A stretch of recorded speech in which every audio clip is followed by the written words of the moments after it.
All right, we're here with our student Rita, and we're talking about defining quantities. What that really means is we're going to be talking a lot about units, okay? Okay. All right, let's do a starter example, and then we'll get to a harder example. Okay. So both of these are going to be word problems. Let's look at this one. Lesean reads 3 books per week during his summer vacation. What do you need to know to calculate how many total books he reads during the summer? Okay, so this is maybe a little bit confusing. Word problems can be a little bit challenging. So let's start by first saying, what is the units that we want? So what is the thing that they're asking for us to arrive at? How many books he reads? In the Summer. Okay, so our units will be books per summer. That's what we want, right? Okay, now, what is the information they gave us in the problem? He reads 3 books per week. Yep, so they gave us books per week, and we want to get to books per summer. So we're going to have some sort of conversion factor that we multiply books per week by in order to get books per summer, okay? So you can see we have books in both of these. So we want to keep books, right? Mm-hmm. We don't want to cancel that out. But is week over here? No. So we want week to cancel out. So we're going to have to put week in the numerator so that it'll cancel with the week over here. So we know that. Now, what's missing over here that we need over here? Summer. Summer, right? Mm-hmm. So if we have a conversion factor that's weeks per summer, then the weeks will cancel, and then we'll be left with just books per summer, right? Right. Okay, so that's the way to start thinking about these problems when you're defining quantities and thinking about units, is to think about those units, and then you'll know how it all fits together. It's kind of like a puzzle, and when you write out your units like this, you can see how the puzzle fits together. So what we can say here is we need to know the number of weeks in Lesean's summer vacation to know how many books he reads in the summer. That makes total sense, right? If he says he reads 3 books per week, and during your summer vacation you say how many? Well, it's like, well, I need to know how many weeks, right?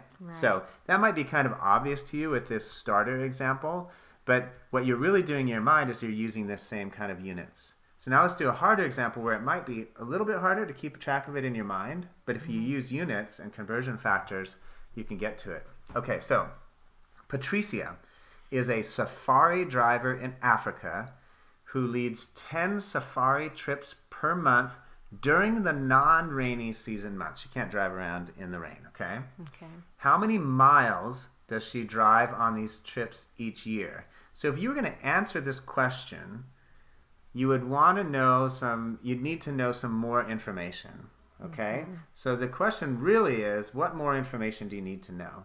So we're going to do the same thing we did over here. First, we're going to say, what is the units we want? What is it really asking? How many miles? Miles per what? Per trip. Not miles per trip. What is it? What's it asking? How many miles does she drive on these trips each year? So we want what? Miles per year. Miles per year, okay? So what we really want is miles per year. That's what we want to get to, just like we wanted to get to books per summer, okay? Okay. Now, what's given to us? What is the units that we have here? She leads 10 safari trips per month. So they give us trips per month. Okay, so now we have trips per month. We have to get all the way over here to miles per year. Nothing is the same, right? Right. So the conversion factors, there's the conversion factors, and I'm going to go ahead and bold that there, because you're going to have to use more than one conversion factor to get to something where there's no same units over here. So we're going to have to cancel a couple of things out. Okay, so one of the things that they talk to us about here is the months. What do they describe here in this problem about the months? The non-rainy season months. Yeah, so does she drive every single month of the year? No, she doesn't drive during the rainy season, right? Right. So what we would need to know is how many dry or non-rainy season months there are in a year, right? Right. Okay, so that's one thing that we need to know. We need to know months per year. And that'll be great because you can cancel out that month, okay? And that introduces year, which we need over here. Okay, so the puzzle is starting to come together. Now, It's asking us how many miles she's going to go. So we know we're going to need miles, and we know we need to get rid of this unit here, trips, right? So can you think of another conversion factor that can go right here that'll cancel the right thing out and give us that miles? Yeah, miles per trip. Yeah. So if we did have miles per trip, the trip unit would cancel and we'd be left with just miles per year. And that's what we want. Now, let's just make sure that that's the way that we would logically think about it. She says, okay, she makes a certain number of trips per month. If it's a non-rainy season month, we have to say, well, we have to know how many months are non-rainy season months in a year, right? Okay, good. And then if they say, well, how many total miles do you drive? Well, we'd have to know how many miles you drive each trip to calculate that, right?